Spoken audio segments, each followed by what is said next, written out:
uJesu Kristu inkosi baba noma ngiyabingelela nabazalwane bonke ekhaya leZwi nasentabeni yendlu kaJehova ngiyabonelela ngiyaxolisa baba sengidilithile sekweqe nje kancane ngiyaxolisa kakhulu ngilethe isibongo kuNkulunkulu nobufakazi bokuthi uNkulunkulu ngiyambona empilweni yami engenelela kunodadewethu obekade ecelela umkhuleko ucelela umntanakhe umkhuleko waphelela umsebenzi sakhuleka sangena ku-fasting samkhulekela kuNkulunkulu sakhuleka kuNkulunkulu ukuthi asisize umntwana asebenze wawuthola umsebenzi esewutholile umsebenzi ngase ngithi asikhuleke futhi singene ku-fasting sibonge-ke manje uNkulunkulu umsebenzi sawubonga umsebenzi kuNkulunkulu nge-fasting ka-3 days emva kwaloko umsebenzi wasutholwa yimi-ke nami bekudala ngiwufuna noma sengikhulile-ke kodwa bengudinga umsebenzi ngoba phela kunabantwana engibakhulisayo la so ngibonga uNkulunkulu ngalokho kakhulu ngiyamdumisa kakhulu uNkulunkulu ngimbonile nangoDisemba umfana wami elime akalimalanga wayiphuza utshwala nje kanti vele une-epilepsy wawela la ngaphakathi ebusuku ngambonanga walala emakhazeni kubanda phansi ngase ngambona ekuseni ngo-2 ngase ngibize i-ambulance kanti usevele ungene pneumonia ngambona uNkulunkulu engenelela walala esibhedlela oxygen ngambona uNkulunkulu emphilisa ngibonga amandla kaNkulunkulu ngibonga uthando kaNkulunkulu ngibonga uNkulunkulu ngawe empilweni yami baba nomama ngiyabonga angazi ukuthi ngabe ngiyini ngiphakamisa udumo nokubonga egameni likaJesu Kristu inkosi ngithi uJesu Kristu uyinkosi amen uJesu Kristu uyinkosi ngiyabingelela ubaba uNsibande nomama uNsibande ngithanda ukubonga uNkulunkulu ungisize kakhulu ngokungena ekhayeni leZwi belokhu ngiphupha nginenkinga yephupho lekuthiwa nje lengiphupha ngicula icule lithi bonke abanethemba elinjalo bayayihlambulula ngikhohlwe kanjani kade-ke nginesikhashana ngingenile ekhayeni leZwi washo ukuthi umuntu wangifaka ube kude ngokhisimusi ngahamba ngaya khona wangicacisela kwama ngibuyayo-ke ngiyambonga uNkulunkulu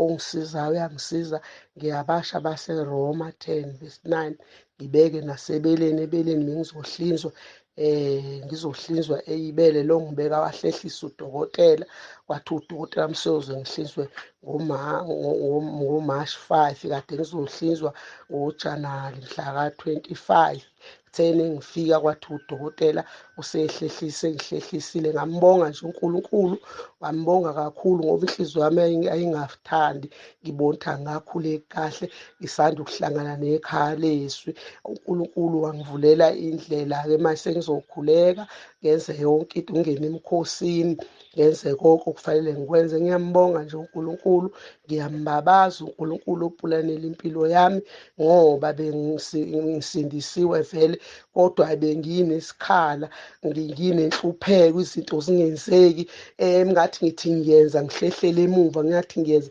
ngihlehlele emuva sengithola inkonzo yokuthi ngivume izono ngizivumisise ngiyimbe phansi empandeni ngiyamuzwa uNkulunkulu eyisebenza impilo yami ngiyawezwa amandla ngiyakholwa nesigaxa ukuthi sengisindile siyashabalala ngegama likaJesu ngiyambonga kakhulu uNkulunkulu uJesu Kristu uyinkosi Jesu Kristu uyinkosi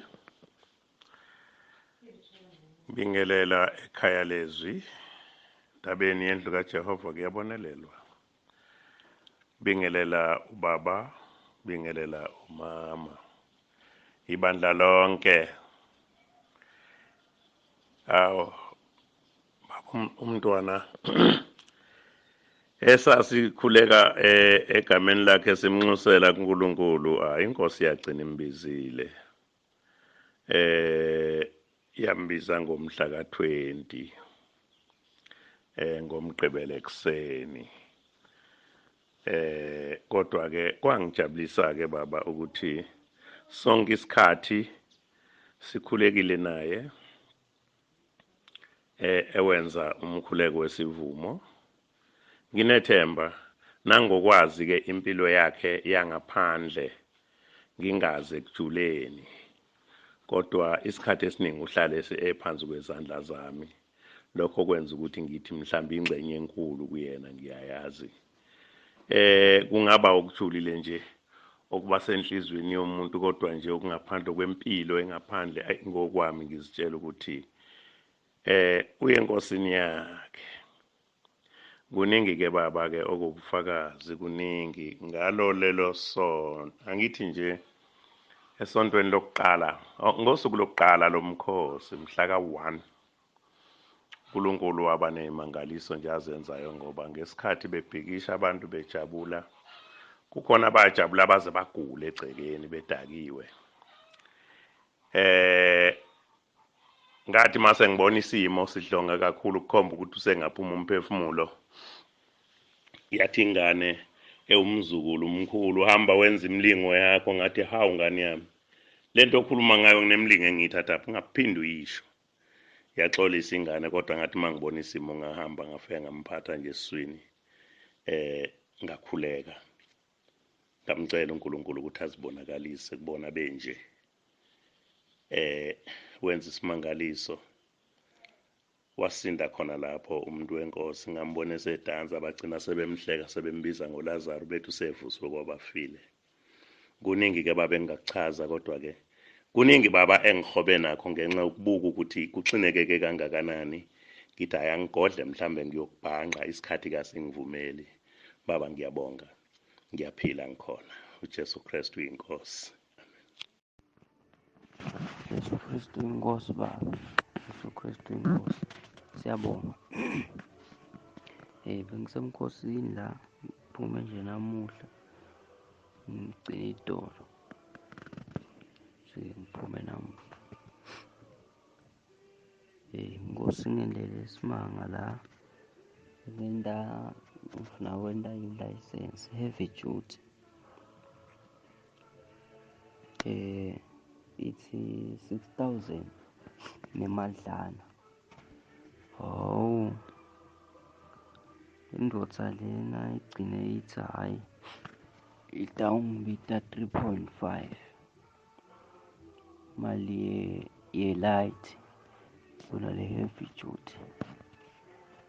Ngamangala-ke umusa kaNkulunkulu, ngabonga ngoba vele bengisemkhosini mayelana nokuthi vele ngifuna ukuthi kube yimpumelelo konke.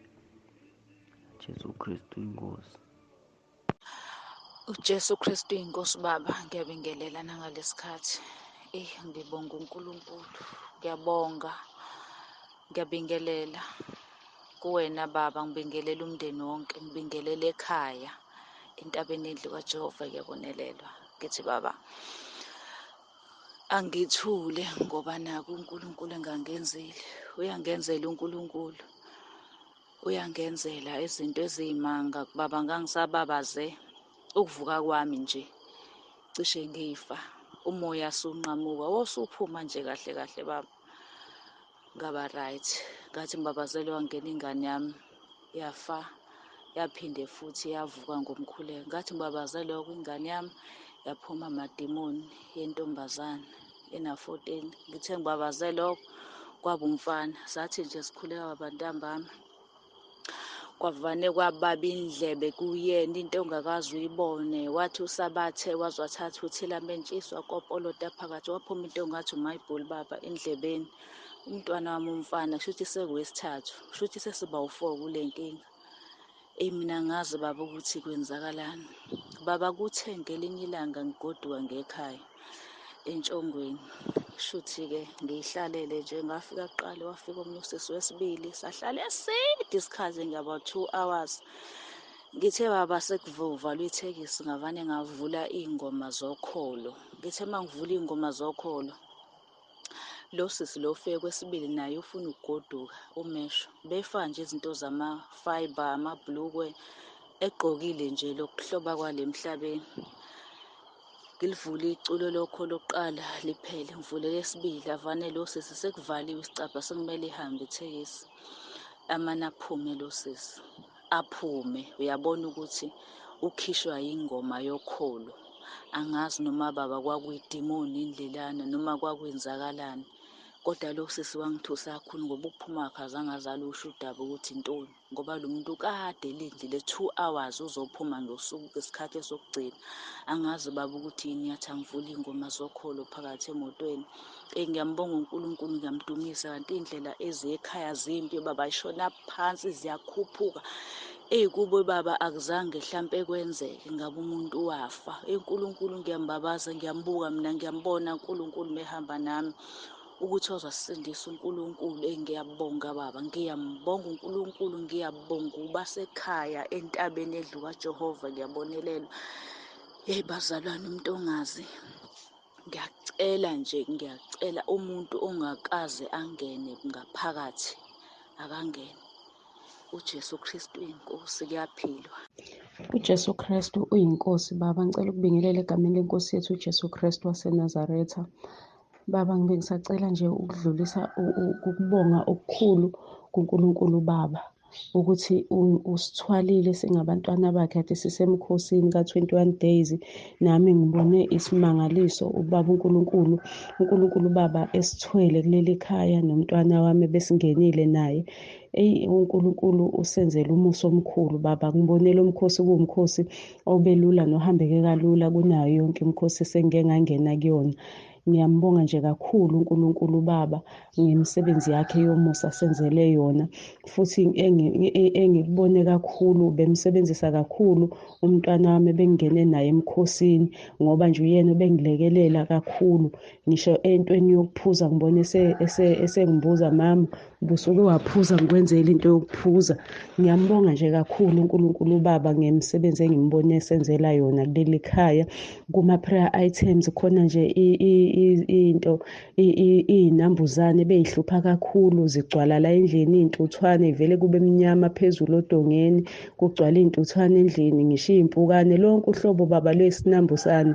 Ngisho kwesinye isikhathi ungifice ngisho iminenke uhlampe uhlezi phezulu emakhethingini, iy'nambuzane ey'ningi ezehlukehlukene. uNkulunkulu ngambona esisize silekelela, wayinqoba leyo mpi yey'lwane ney'mpukane, konke iy'nambuzane bey'gcwala la endlini.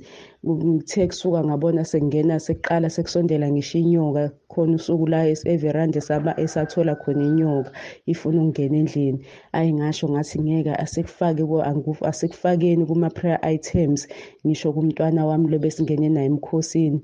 Nangempela uNkulunkulu wasisiza, wasenzela umusa Baba, zaphela nya lezi y'lwane bey'ngena la endlini. Kuningi kakhulu ubaba uNkulunkulu asenzele khona Baba, sekulo mkhosi izimpi asinqobele zona. Ngiyambona ukuthi ama-prayer items ethu asekhaya leZwi uwaphendulile, kanye nawethu ebesiwabhalile futhi usenzele umusa wawaphendula.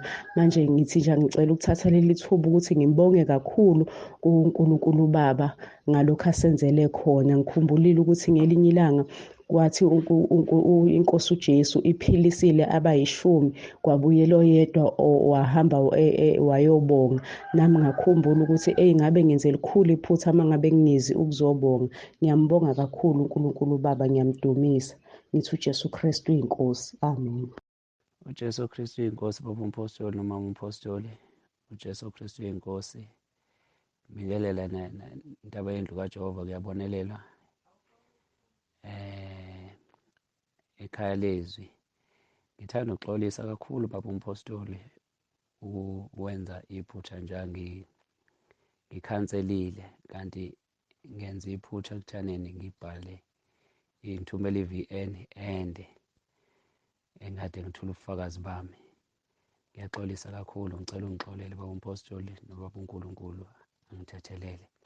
Ngicela ukudlulisa ubufakazi kakhulu baba umpostoli. Ngiyambonga kakhulu uNkulungane nangomama umpostoli, enisifundisa zona ziyasikhuthaza, ziyasiqinisa endleleni yonke yokukholwa kwethu ukuze sifinyelele ekulazini iqiniso ngeNkosi yethu uJesu Kristu ophilayo.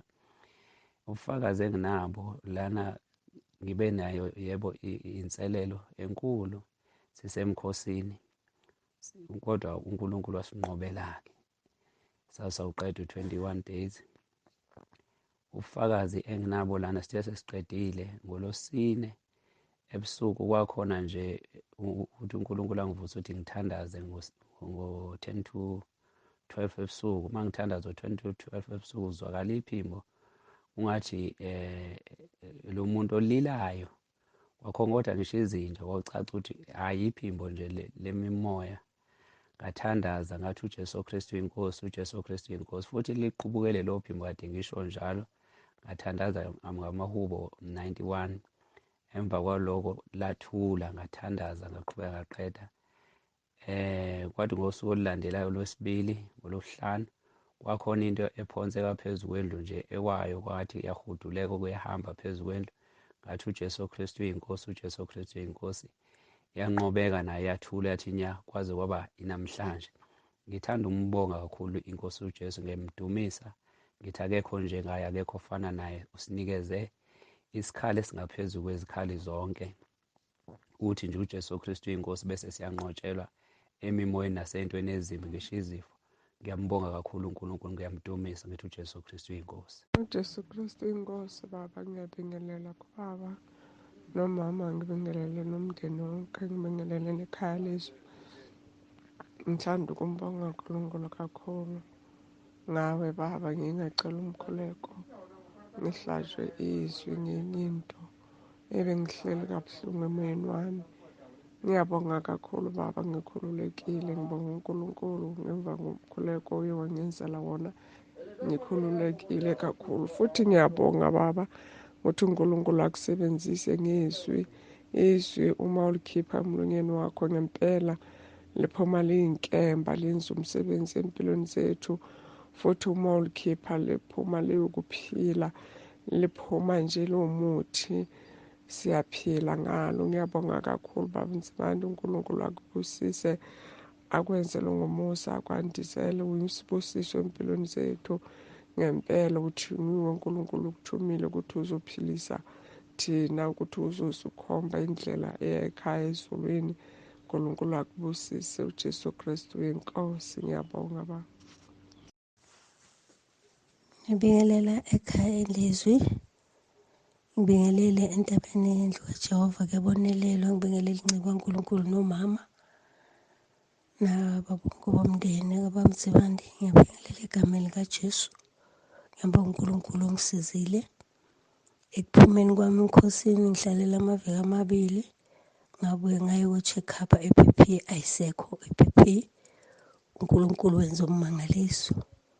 Siyambonga uNkulunkulu ukuthi sifinyelele ekutheni silikholwe izwi kaNkulunkulu ngale ndlela uNkulunkulu osebenzisa ngayo inciko yakhe ephakathi kithi ezindlini. Siyambonga nodadewethu abasifaka ekhayeni leZwi, ngoba ngaba sinako lokhu, ngabe sisaqhubeka ngendlela endala. Yonke into ihamba ngendlela uNkulunkulu akhuluma ngayo la ekhayeni leZwi. Ney'lwane ezazingihlupha iy'nyoni ngaxosha ngokuthi uJesu Kristu inkosi, zahamba. Kuningi nje uNkulunkulu akuqalayo akuvumbululayo. Uma ngithi ngiyaqhamuka kuthiwa uswakhohlwa yini ukuthi nokuthi kwakho. Ngiyambonga uNkulunkulu ngokungena ekhayeni leZwi. uJesu Kristu inkosi, amen. Jesu Kristu inkosi. Ngiyabingelela ekhaya leZwi, ngibingelele bamsibande nomndeni wakho. Hayi, ekuguleni ebengigula, hayi sengisindile, sekungcono. Ngithi phambili uJesu Kristu inkosi, amen. uJesu Kristu inkosi baba, noma ngiyabingelela nabazalwane bonke ekhaya leZwi nasentabeni yendlu kaJehova kuyabonelelwa. Ngiyaxolisa baba, sengidilithile, sekweqe nje kancane. Ngiyaxolisa kakhulu. Ngilethe isibongo kuNkulunkulu nobufakazi bokuthi uNkulunkulu ngiyambona empilweni yami engenelela kunodadewethu obekade ecelela umkhuleko, ucelela umntanakhe umkhuleko owaphelela umsebenzi. Sakhuleka sangena ku-fasting, samkhulekela sakhuleka kuNkulunkulu ukuthi asisize umntwana asebenze. Wawuthola umsebenzi esewutholile umsebenzi ngase ngithi asikhuleke futhi singene ku-fasting sibonge-ke manje uNkulunkulu umsebenzi sawubonga umsebenzi kuNkulunkulu nge-fasting ka-3 days. Emva kwalokho umsebenzi wasutholwa yimi-ke nami bekudala ngiwufuna noma sengikhulile-ke kodwa bengiwudinga umsebenzi ngoba phela kunabantwana engibakhulisayo la.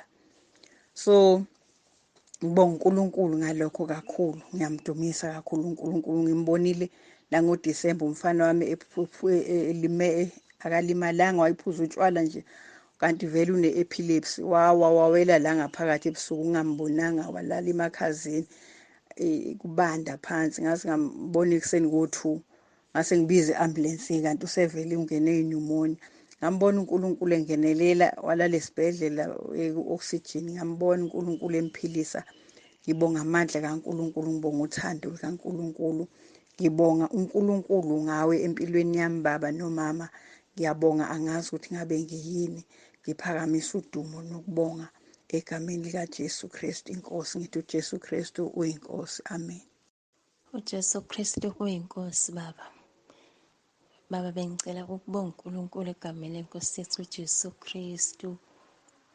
Lelizwi baba masikhipha okolibo oweshumi, lelizwi elithi olukhulekayo baba othi uNkulunkulu andise ingqolobane zethu. Ngiyalibona kimi baba, ngicela umbonga uNkulunkulu, anginayo insimi enkulu kodwa mangikhipha isivuno kuba sengathi nginama-hectare awu-2 or ngine-hectare ngendlela esiphindaphindeka ngayo. Indawo encane vele ikhiphe isivuno esikhulu. Okunye baba ngicela ukubonga uNkulunkulu, khona imali ebengiyidinga bengiyidinga nje, bengingakaze-ke nokho ngikhuleke ngicele, gcine nje ngicabanga enhlizweni yami ngale mali. Kwavene baba omunye umzalwane wangisendela exactly le mali le ebengiyidinga, exactly wasenda nje yona. Ngiyambonga uNkulunkulu ukuphendula iy'nhliziyo zethu masicabanga. uJesu Kristu uyinkosi. Amen. uJesu Kristu uyinkosi. Ngiyabingelela ubaba umpostoli, dokotela, nomama umpostoli, mama Nsibane. Ekhaya leZwi, entabeni endlu kaJehova kuyabonelelwa. Ngithi Jesu Kristu ke morena. Kubonga kakhulu uNkulunkulu ngosister Thembi wangifaka egruphini. Kusemnandi seloko ngangena, akukho umehluko, kusafana namhla ngangena khona. Ngiyabonga kakhulu, kumnandi ekhaya leZwi, kumnandi, kuyafundiseka, siyondleka ngezwi, siyabonga kakhulu. Ngomhla nge-1st sasingene emkhosini.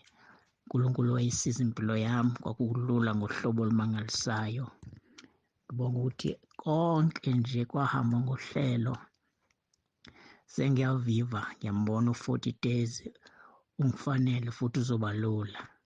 Ngiyambonga uNkulunkulu ngey'mfundiso zasekhaya ezulwini. Ngeviki lokuqala sisemkhosini, ngabona umlilo usizungezile. Ngezwa amaphimbo ethi yimina lo engishiswe lo mlilo, kodwa ngingababoni abantu abakhulumayo, ngizwa amaphimbo kuphela. Kodwa ngaba phakathi enhlizweni yami ngaba nofuqufuqu nje lokuthi ngizobaphendula ngithini, nginesibindi, ngoba sisendaweni yamakhosi la kungafanele kushisa umlilo. Ngicabanga ukuthi kwakuyilo mlilo, angazi, kodwa-ke ngaba nesibindi sokuthi ngiyobaphendula ngithini. Ngasheshe ngaphaphama, ngambonga uNkulunkulu ngikabuzwa imibuzo. Ngiyabonga kakhulu. Kuma-items esasibekelwe wona, uNkulunkulu ungifundisile. Kunendawo incwadi amaHebheru 4:12 and 13. Ngisaqhubeka nayo ngoba lithi izwi lenkosi linamandla, izwi likaNkulunkulu linamandla. Manje ngisaqalile lokuthi kubani uLeZwi. Ngiye kuJohane 1:1. ngisaqhubeka-ke bangcwele. uNkulunkulu ungisizile, ngidabuka ngabaphumayo. Nkosi yami, siyakhuleka, uNkulunkulu abasize. uJesu Kristu uyinkosi. Siyabonga. uJesu Kristu uyinkosi. Ngiyabingelela ubaba umprofeti uNsibande nomama wakwakhe ngegama elihle. Jesu Kristu uyinkosi. Baba, ngiyabonga kakhulu. Bengiqala nalokungena emkhosini ka-21. Baba, angazi ngingakhuluma ngithini. Ave kukuningi engikufunde entabeni yendlu kaJehova kuyabonelelwa. Kungathi ngiyaqala ukukholwa, angathi ngiyaqala kodwa ngimdala ebandleni engikulona. Into engizifundile ziyangimangalisa. Bengingazi ukuthi uma ungena emkhosini kunento ezininzi kangaka ekufuneka uziqaphele, nekufuneka uzifunde, nekufuneka ungazenzi. Mina nje bekuthi uma kuthiwa kungenwe emkhosini sizenzela nje, sizikhulumela nabanye sithi ake singenele emkhosini nje wokulinda, mhlambe sizoba nenkonzo ezoba khona. Singene nje mhlambe sizowuzila mhlambe usuku okanye insuku ezimbini. Thola ukuthi kwalento ebesiyenza kusho ukuthi bingekho ngoba akukho ebesingakwenzi. Siyakhuluma, sihamba ney'xuku, sibuka ama-TV, sikwenza konke. Baba, ngize ngithuthumela empilweni yami, kanti kuningi kangaka ekufanele ugweme uma ngabe usemkhosini. Bengiqala ngisho ukungena emkhosini ka-21 futhi bengingaziboni nanokuthi mhlampe ngiyoyiqeda lento uma ngiyicabanga, kodwa ngabona kungifanele ukuthi ngingene. Ngiyabonga kakhulu ngemfundiso zakho Baba, nangezwi lakho sifundisa ngalo njalo. Yazi mina kuyimanje ngisazikhathaza, ngihlale ngibe ngathi ngisesemkhosini, ngikhuleke ekuseni emini, angisuki kuNkulunkulu ngoba ngivele ngishawe unembeza ukuthi why ngingakwenzi lokhu, okanye mhlambe uma ngingakwenzi ngibone ngathi ngizolahleka kule ndlela esengithi ngiyayithatha. Angicela kakhulu uNkulunkulu ukuthi angathi angahamba nami, ngingasuki kulezi mfundiso zakho, ngibambelele njalo, ngikhule ngisho nakumoya ongcwele, ngilalele imfundiso zakho nezokuphenduka. Baba, ngiyazikhathaza, ngiyakufisa ukuqhubeka ngiyihambe le ndlela noma enzima, ngoba into eziningi sizifunda ngendlela, kodwa okunye kuyavuthuluka ekufanele sikuyeke. Uzwa nje ushawa unembeza nje lento encane obona ukuthi ulwenzile. Baba, siyabonga uNkulunkulu akubusise, siyabonga ngawe, siyakukhulekela futhi ukuthi uNkulunkulu akugcinele thina abantu abangazi lutho, usikhiphe ebumnyameni usifake ekukhanyeni. uJesu Kristu inkosi. uJesu Kristu inkosi. Ngiyabingelela abazalwane bonke basekhaya leZwi. Ngibingelela abazalwane bonke basentabeni yendlu kaJehova kuyabonelelwa. Ngibingelela umama Apostoli nobaba Apostoli Nsibande nomndeni wonke kwelihle igama likaJesu Kristu waseNazaretha. Amen. Bazalwane, ngidliwa nje imfundiso, nami zingenza ngingakwazi ukuthula. Elithi lenkosi onendodana nobufakazi. Ngibonga ukufundiseka ngomama nje usekhulile kodwa uthanda ukuzihlalela, abe mncane alalele. Bazalwane, khona izwi umpostoli akakhulume ngalo, ukhulume ngendumiso, ukuthi njani eyami indumiso. Ngakhumbula ngelinye amalanga lapho uNkulunkulu wangisiza sadumisa, kwanxapha amadimoni, kwavuka izwi kwakumpostoli mayekhuluma laphana Isaiah 6, lapho ingelosi zazidumisa uNkulunkulu ukuthi zithi ungcwele ngokufa kwenkosi uZiya. Athi u-Isaya wabona inkosi, kwavuka ukuthi u-Isaya wayengekakwazi ukuthi uNkulunkulu amthume, kodwa kumehleli phansi elalele indumiso edunyiswa izingelosi, nakangahlaliseka. Ngabuka ngathi inkosi yami, sidinga le ndumiso esho baba umpostoli, iyekwenza ukuthi ungahlaliseki kahle, uzwe ukuthi usevele uphendulwa indumiso. Sithi sifike ezwini ubusuphelele. Siyabonga bampostoli, siyabonga kakhulu ncika uNkulunkulu. Yazi ngibonga nami imthandazo ukuthi uNkulunkulu kumkhosini 21 days. uNkulunkulu ngiyambona engenzela kahle, ngiyambona uNkulunkulu ephendula umkhuleko nekade kunzima ukuthi ngakudlulisa egruphini kodwa uNkulunkulu uphendulile ngamdumisa uNkulunkulu sho inkosi kwakumkhuleko wami ukuthi ngifuna ukuthi babone wena abakholwayo nabangakholwa nabakholwa lokho kungacacile kodwa ngithanda ukuthi inkosi yami ungiphendule kulesi sicelo uNkulunkulu ngiyabonga ukuthi baba umpostoli uphendulile ujabule ngisho kwasani emsebenzini wobuNkulunkulu wenze njengalokho ngicelile. Ngiyambonga uNkulunkulu kakhulu ngithi nje uJesu Kristu inkosi. Sibonge imfundiso, sibonge ukuhlala silalela izwi likababa uNkulunkulu nokufundiswa nje nakuba umntwana sivuma ukulungiswa. Ngiyabonga ngithi uJesu Kristu inkosi, uJesu Kristu inkosi, uJesu Kristu inkosi mihla yonke. Amen. uJesu Kristu inkosi baba umpostoli. Ngiyabonga kakhulu ngomkhuleko baba wokweshumi. Ngiyamdumisa uNkulunkulu ngawe. Baba nje ngiyabonga kakhulu, yazi bengithi ngisazothula ubufakazi ngalalela inkonzo leya ngesonto ukukhuluma ngendaba yesono. Baba wayichaza kahle, noma ngizothi uNkulunkulu wayichaza kahle ngawe le ndaba yesono. Yambuleka ngampela, yambuleka. Nje kukhona nalokho kuqwasha nje ukuthi kambe isono siyaphila futhi ukunxanela kwaso kukimi. Inkosi yami siyambonga uNkulunkulu kodwa uthi uyasho ukuthi thina kufanele sisinqobe. Ngiyamdumisa uNkulunkulu, baba wayichaza kahle. Kwaze kwafika nje ubufakazi nakho ukhuluma ngendaba ukuthi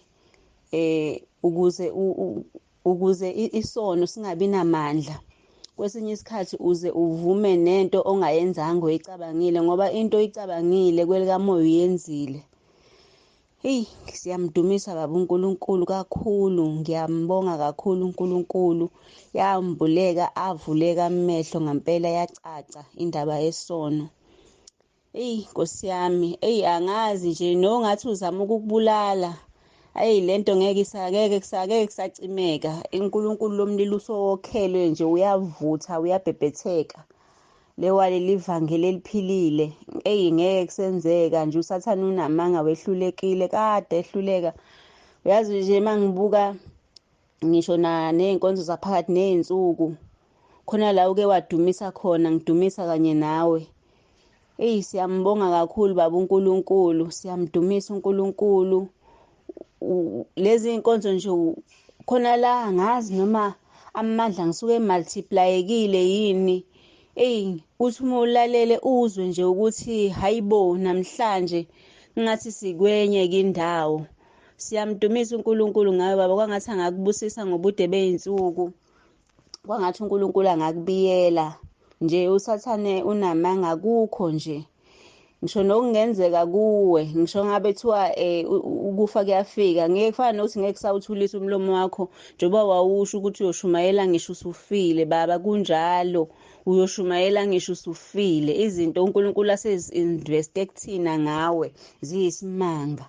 Siyamdumisa kakhulu uNkulunkulu, siyamdumisa, siyamdumisa. Sithi uJesu Kristu inkosi, sithi uJesu Kristu inkosi, uJesu Kristu inkosi. Niphile baba ekhaya. uJesu Kristu inkosi baba Nsibande. Ngiyabingelela ubaba nomama endabeni ngendlu kaJehova kuyabonelelwa ekhaya leZwi. Ngiyambonga uNkulunkulu baba Nsibande, kuhambe kahle.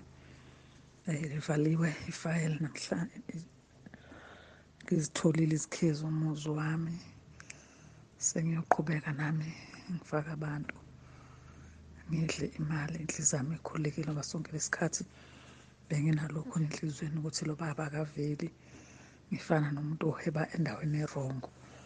Kodwa manje ngiyambonga kakhulu uNkulunkulu, ngilekelele kakhulu kule nkonzo ka-21 days. Ngibonele umsebenzi, ngibonele impendulo, ngoba into ebisenhlizweni yami ile.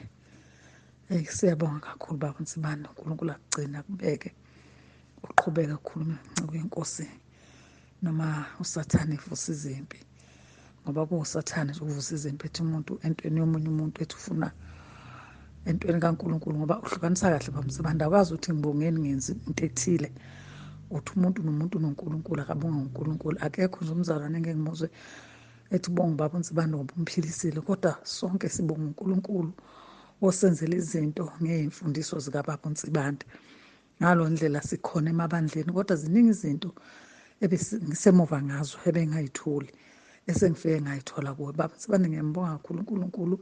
Ngiyamcela uNkulunkulu ahambe nami eqhubeke kusasa ngomgqibelo ngizokwehla ngekhaya angibhekele abantu njengoba kumhla ka-1 namhlanje. Ngiyamcela uNkulunkulu angiphe abantu abazohlala kulowa muzi beqhubeke bewuhlonipha bewuphatha kahle, ngoba nalabantwana kade behleli khona baqhubekele bawuphatha kahle, kuwukuthi ngoba bebenemfundiso yalowa baba. So ingakho ummeli athi angibakhiphe ukuze endleleni bangangihluphi. So ngiyambonga kakhulu uNkulunkulu. Baba Nsibande, uNkulunkulu akubusise akwandisele iminyaka ninomama Nsibande. Ngiyabusiseka, inkonzo zikamama Nsibande ziyangibusisa ekhaya nabantwana bami. Ngiyafisa kakhulu ukuthi ngelinye ilanga njengoba sekungena uSimphiwe nje, ngiyakhuleka ukuthi nangelinye ilanga noThuli ayizwe lento ukuthi ikhona iyaphila, ngoba ngiyafisa ukuthi endleleni mhlawumbe ngelinye ilanga abe yinsali. Siyambonga kakhulu uNkulunkulu. Baba Nsibande, ngibonga ukuthi awuphazami endleleni, noma sebefikile abafuna ukushumayela, noma sebefikile abakhuluma abakuthandayo, uhlala ezwini elilodwa ukuthi wena uthunywe uNkulunkulu and awusoze washintsha uyosuka kulesi situlo masithi uNkulunkulu sekwanele. Ngiyazi ukuthi ngelinye ilanga iyovalwa imilomo, uyovaleka nowakho umlomo. Baba Nsibande, uNkulunkulu masefuna ukwenza umsebenzi wakhe uyofika sebekudinga bengasakhona ukukuthola. Ingakho ngithi Baba Nsibande ngiyabonga kakhulu. uNkulunkulu angisize kakhulu nakuzanele ngelinye ilanga amphe umsebenzi. Ngiyambonga kakhulu uNkulunkulu. Baba Nsibande, uphile kanye nomndeni wakho. uJesu Kristu inkosi.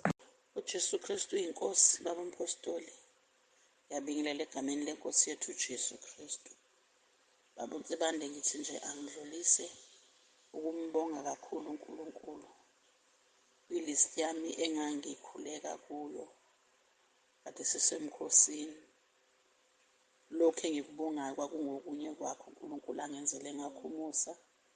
Kwakube kunomcimbi bekhanjiswa izipho ekhweni lomfana wami, base befika bayabhala futhi nomshado ngoba bese beqedile konke. uNkulunkulu wangenelela, abantu ababekhona uNkulunkulu wabavikela, beza kwabavikela sebeye emakhaya, bafika bonke kuphephile.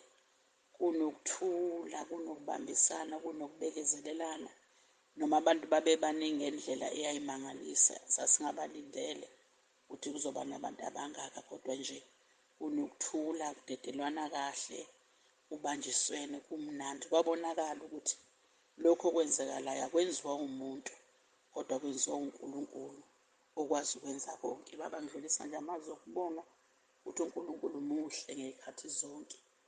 uNkulunkulu uyawenza umsebenzi. uNkulunkulu uyangenelela ey'meni zonke. Siyabonga kakhulu Baba iy'mfundiso zakho. Siyabonga kakhulu ukuthi uNkulunkulu wambula izinto ey'nkulu ngawe. Siyabonga uNkulunkulu akasigcinele wena Baba, asigcinele nomama, ngoba enikhulumayo uyasiphilisa, uyasakha, uyasiqinisa noma amandla ephela. Kodwa uma usuke walalela iy'nkonzo uzwe amandla ebuya ngamandla. Siyabonga kakhulu Baba. uNkulunkulu anigcine, anifihle nomndeni wakho. uNkulunkulu ame njalo abe yisihlangu phezu kokuphila kwenu. Siyanithanda kakhulu, siyikhaya leZwi, siyintaba endlu kaJehova kuyabonelelwa. Siyanithanda, sinifisela okuhle kodwa. Jesu Kristu inkosi. Amen. uJesu Kristu inkosi. Baba, ngiyabingelela ubaba Nsibande nomama Nsibande nomndeni wonke wakwaNsibande entabeni yendlu kaJehova kuyabonelelwa nasekhaya leZwi. Ngiyambonga kakhulu uNkulunkulu, ngiyambonga kakhulu. Angazi ukuthi noma kumbongeni kwami ngathini, khona lo mhlabelelo othi akwanele ukubonga kwami, kodwa kukhulu uNkulunkulu ongenzele khona. Ngibonga nje ukunyathela emagcekeni akaNsibande, ukunyathela endlini entabeni yendlu kaJehova kuyabonelela. Hayi, ngiyazibongela mina. Ngiyazibongela. Kuningi engikufundile, kuningi engikubonile. Hayi, uNkulunkulu uhamba phambili kwisakhiwo, doing the best. You do best. Nenza nje, yazi angazi kube sekusithe ekhaya peace. I don't know ukuthi ngazibeka kanjani lezo zinto. Uthando, ngiyabonga. Siswane, ngiyabonga mama, ngiyabonga. Yeah, like baby girl, ngiyabonga. Kuningi Baba, ngiyabonga. Angazi ukuthi ngingathini-ke. Hey, ngiyabonga. Into engayisho nje ukuthi ngibonile, ngifundile. Bese sithi nje manje uNkulunkulu ayakugcina. Usathani nje naley'bhamu zakhe noma nayinto zakhe, hayi akame kancane. Bengikhuluma ngingedwa emsebenzini izolo, mshobe kungabo past 9 sakubo 10 lapho, past 10. Ngithi kumane kufike lento yokuthi uNkulunkulu, if you will allow anything to happen to ingcebo yakho, ubaba uNsibande, you must know that your kingdom isinqotshiwe. Ngoba kudlala ugame mampatile wamavangeli la ngaphandle. Ukuthi ibisenziwa yini angazi, kodwa kube yinto ebuye more than 3 times. Ngathi angeke uNkulunkulu avume, uNkulunkulu anigcine, uNkulunkulu anibiyele, uNkulunkulu anifihle nonke. Hayi uyosiphakamisa isandla nje ngeke. Ngiyabonga kakhulu uJesu Kristu inkosi. Noma lingabufakanga ubufakazi baba akunenkinga, kodwa ngiyabonga.